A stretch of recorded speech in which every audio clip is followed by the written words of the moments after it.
Tapos pilit na tayo ng male tsaka female. Ito male to. Bang! Ito lang tayo dadaan mga bali. Uy! Hindi naman siya madulas kasi yung sa itaas nitong cement pan is sarap pagka cemento. And then ito, nireset natin. Tsaka ito, refill natin ang bagong tubig. For the meantime, dito na muna yung mga female natin na nakuha. So napakadami na din yung female na dito mga buddy. And actually pwede na natin yung i-release. Tapos dito natin yung ihuhulog yung mga female na nakuha natin.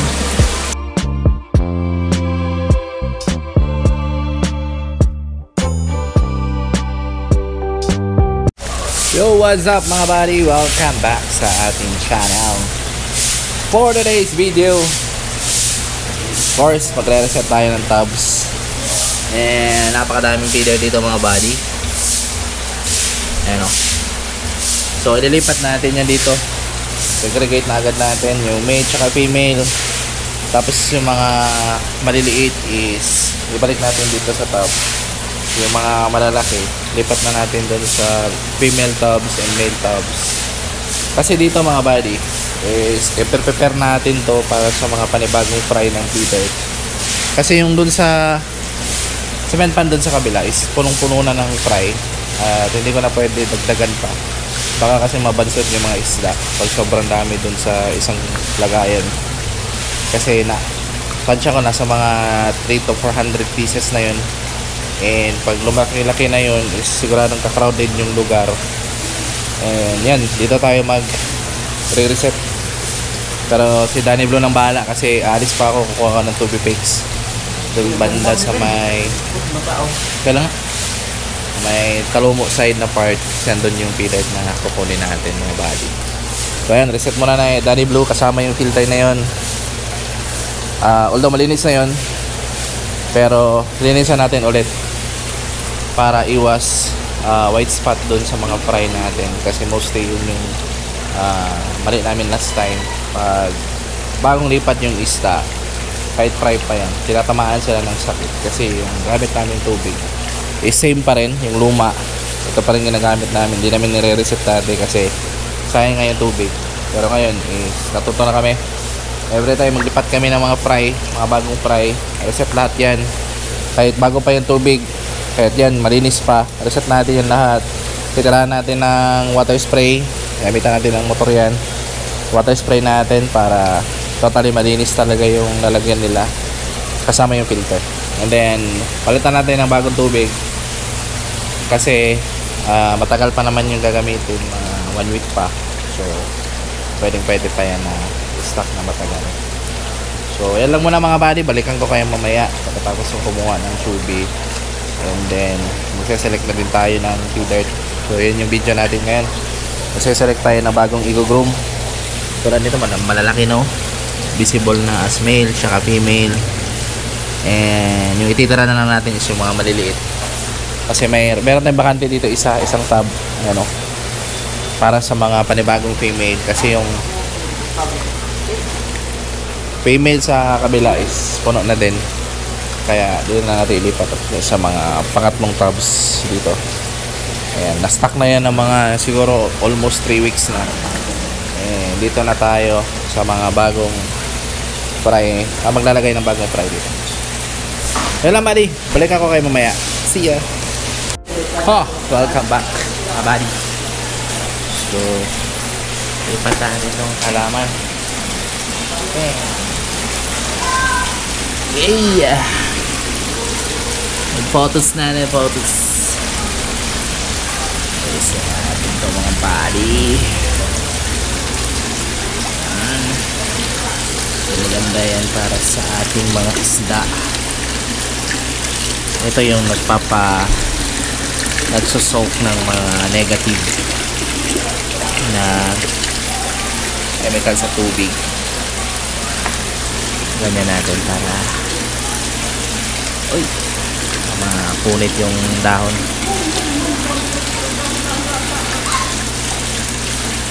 Alright, Tapos yung tubig, doon natin kinuha. Yung stock water. Tapos yung isang hose para doon sa kabilang tubs para mas mabilis mapuno. And then magamit na natin agad mamaya. So ito pala yung isda na nakuha natin doon sa tub. Ayan. So isa-sorting na natin to mga buddy. Maraming female and males. Kunin na natin isa-isa. Let's go. So ilipat na natin tong halaman mga buddy.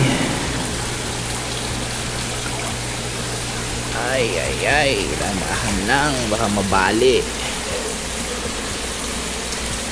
Uy, wala eh.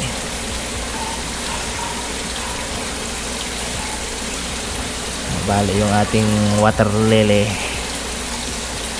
Yung water lily.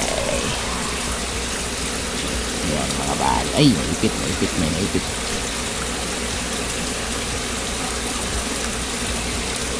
Oy. Yun. Tapos ayusin natin yung mga dahon. Balikan ko kayo. Ayusin muna natin. Okay na yung mga buddy. Tapos pilit na tayo ng male tsaka female. Ito male to. Bang! Ito na nilagay. Right. Ito male. Daming male, oh. Ito female. Uy, baliktad. Oops, yeah. So dito yan siya. Ayan. Dami, oh. Diba? Meron pa dito. So sakay lang natin kunin mga buddy. Ayan, 4 na agad. 3. Bang. Female, oh. Female. Ito male to for sure. Ayan. So pwede na tayo magbenta ng trio nito soon. Ang dami nito, oh. Ito sa reject.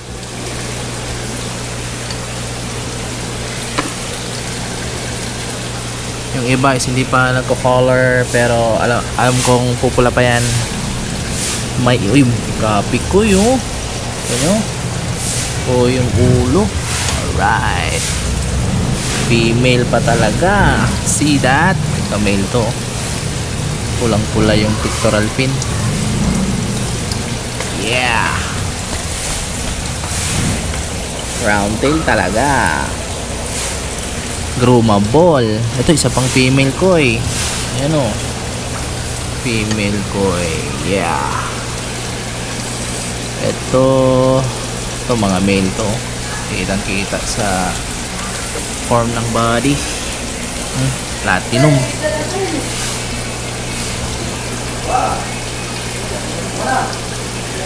Ito male. Kitang kita sa pectoral fin. Tapos na itong female. Nauna na siyang magpahuli. And ayan, bibilisan na natin mga buddy. Balikan ko kayo kasi baka ma-stress yung ating isda. So eto na yung nakuha natin mga buddy. So initial lang to sa nakuha natin dito sa tab. Madami pa rin mga buddy. Hindi ko makuha lahat kasi mahirap silang hulihin. Ayan, may mga adult pa rin. Ay, mga juvie pala. So ito yung mga female na nakuha natin. I think nasa mga almost 50 pieces or sobra pa kaya. Tapos ito naman yung male na nakuha natin. So hindi pa talaga sila maganda mga buddy. Hindi pa sa pogi kasi hindi pa lumabas yung kanilang tenga. At tuloy-tuloy pa rin yan mga buddy. Meron pa dito. Tapos ito yung nakuha ko dito. Hindi pa lahat pero try natin kunin yung mga malalaki na. Tira natin yung mga maliliit. So ang dami pa dito mga buddy na pwede natin i-select. So for the meantime, ito muna yung hulog natin para hindi masyadong crowded sa lalagyan. Kasi pag hindi natin ito ihulog, baka ma-stress to. And madami siya naman yung isda natin. So dito yung mga male natin na brumable. So di ko muna sila nilagay sa tank para mas mabilis silang lumaki dito sa top. Supposedly dito ko na sana ilalagay, pero yun nga, ginamit pa natin yung tubig dito. Dito muna sila maglalagay ng ilang weeks hanggang sa lumaki sila, and pwede na natin ihulog sa aquarium. So for the meantime, doon lang muna mga buddy, and then yung female hulog natin doon sa cement pan. So dito na tayo dadaan. Okay. Alright. So dito na tayo dadaan mga buddy. Uy,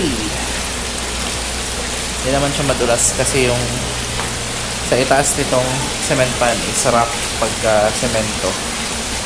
And then ito, nireset natin. Tsaka ito, refill natin ang bagong tubig. For the meantime, dito na muna yung mga female natin na nakuha. So napakadami na din yung female nandito mga buddy, and actually pwede na natin yung i-release. Tapos dito natin yan ihuhulog yung mga female na nakuha natin. Oops, natira. So pakita ko lang sa inyo mga buddy yung female natin dito. Hindi kasi makita pag hindi na flashlightan. So ayan yung female, oh. Yan, gano'ng kadami. So napakadaming female yan mga buddy. And kahapon muntik na itong mag overflow kasi ayan nga, nasira yung bubong natin dito. Oh, nabutas. Naglilik din dito na side. So wala pa tayong pangbili mga buddy kasi sobrang dami natin babayarin ngayon. So for the meantime, ito lang muna. Ayan, safe naman sila, hindi naman na ano yung isda. So nilabantayan lang talaga natin na hindi mapuno sa cement pad para hindi magsitalunan yung mga female natin na feeder. I think ganun na kadami ilalagay natin sa ngayon. And then yung sobra is baka dito or dito na. Kasi iwasan natin wag masyadong ma-crowded so sa isang tub mga buddy para hindi magsimatayan yung isda natin. Para naman natin yun yung mga fast moving natin na isda.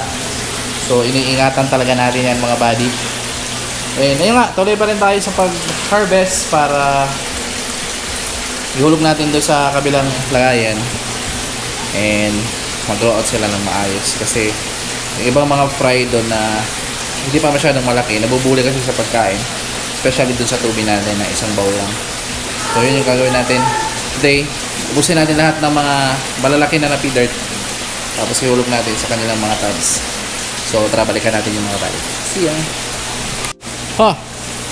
So ito naman yung pangalawang batch ng ating nahuli. Ito yung mga male. Around 50 din to mga buddy. May na sama pa nga female, oh. Kunin natin to, ganda to. Female to. Sama, kala ko male. Pulang pula kasi. Female yan siya. Unang nagkulay. And ayan, ihulog natin ulit dito sa ating cement pan. Ito mga buddy. Ayan, sobrang dami na dito. Bang! Ayan, gano'n kadami yung pilit natin dito. Maghuhulog tayo ulit ng panibagong male aroy. So ayan, napakadami ng ating feeder dito mga buddy. Sila, oh. Pero sobrang laki naman din to ng ating cement pan. Sobrang laki. Ayan sila mga buddy, dami. So yung iba dito is malalaki na yung ears. Tulad nito, oh, maganda to. Ayan siya. Ito din, mga brusko yung katawan. Ayan, hindi na natin muna nilipat kasi gusto kong pag magbenta tayo nito at may kukuha sa atin ng trio, dito na mismo tayo kukuha sa mga grow outs natin para sobrang brusko talaga ng katawan na makuha yung mga body. And boosted by tubig and BBS yan. Tapos ano pa ba, kasi pag sa aquarium mga body, dinadiet na kasi natin yung isda doon pag nasa aquarium na hindi na sila nagtutubi. Yung pakain natin sa kanila is nakabalikan ko. So habang ine-edit natin tong video na to mga body, is nakalikom na naman tayo ng another 1.5. So a total of meron na tayong 2.5 sa ating savings mga body for DJI Action 5. So pakita natin yung bumili. Ayan, for DJI Action 5, may bumili kanina si Buddy Bong Elman, worth 3K pesos. So ayan mga buddy, meron na tayong 2.5 pesos, which is solid kasi nung isang araw pa lang natin in-upload yung video. Tapos ayan na, meron na tayo ng 2.5. So hopefully ma-hit natin, no, within this month. Kung hindi naman kaya, next month at least, diba? Yun lang. So balik tayo mga buddy. Ayan, yung sinasabi ko sa inyong pag makuha niya yung nabili niya dito is solid na talaga, full platinum. Maganda yung ears, hindi nga lang siya masyadong malaki pa kasi nga juvenile size pa lang. Groomable pa lang sila mga body. Pero kita niya naman sa laki ng katawan ng ating mga isda. Baka mawala yung cellphone natin. Tingnan yung yung katawan ng ating isda, sobrang lalaki. Brusko, may gapikoy pa, oh. Ayan siya. So bahala ko sana punuin ito ng tubig kasi dito na kami nakumuha nung mga nag-refill kami sa aquarium. Pero ayan nga, hindi ko na muna pinuno kasi yung tubig kasi nagamit natin is nasa mga 3 days pa lang, baka masira yung ating isda. So ayan, boosted pa rin sila ng tubig mga buddy, kita nyo. Ayan, may mga tubig pa dyan, kakalagay ko lang kanina. Ayan, yan na lang yung natira. So ayan, kung gusto nyo mag-order ng P-Dirt mga buddy, i-message nyo lang ako sa FB page natin, Unli Guppies. Ayan, guaranteed groomable yung makukuha nyo mga buddy. And boosted talaga yung mga katawan nila, malalaki, brusko kung tawagin, para naka-steroid. And ayan, pakita ko na rin yung female natin na nakuha. So, yung second batch natin ng female. Oh. So balak ko sanang ilagay ito dito sa bago nating na-refillan na tubig, yung reset natin. Pero I decided the fry na lang talaga ilalagay natin dyan. And ito yung female natin. Yan, napakadami din ito mga buddy. So sama na lang muna natin doon sa isang tub. Sasamahin muna natin kasi may mga hindi pa naman ako nahuli dyan. Gagawin natin, re-reset natin to sa susunod para naman yan sa all females na makuha natin. And tara, kulog na natin muna. Dito na tayo, kulog na natin para iba na naman yung gagawin natin bukas. Daily vlog pa nga. So ayan, I think ito na yung huli nating uhulog dito kasi sobrang crowded na nila mga body. Bam! Ayan, sobrang crowded na kasi. And di na pwedeng dagdagan pa kasi marami na talaga sila dito. Nasa around 300 siguro mahigit, all females lang. And so ayun, ayan, inaantay ko na lang mapuno yung tubig dyan tsaka tubig dito para off na tayo for 2 days. For today na ginagawa, and then bukas na naman mga buddy. So I think hanggang dito lang yung video mga buddy. Don't forget to like, share, and subscribe, and mag-comment na lang din kayo dyan sa baba. And kalingayin sa pag-comment, baka kayo na yung manalo ng 1 pair na groomable feeder. And siguraduhin yung mga buddy na nakasubscribe kayo. Baka kayo manalo tapos hindi kayo nakasubscribe, paano na lang yan? Disqualified kayo yan. So dapat nakasubscribe kayo sa ating YouTube channel, Facebook page, yung TikTok account natin. Optional na lang yun, depende sa inyo kung ilalike nyo pa yun. Basta yung Facebook page tsaka yung YouTube channel natin yung importante mga buddy. So yun lang mga buddy, bye, fish out.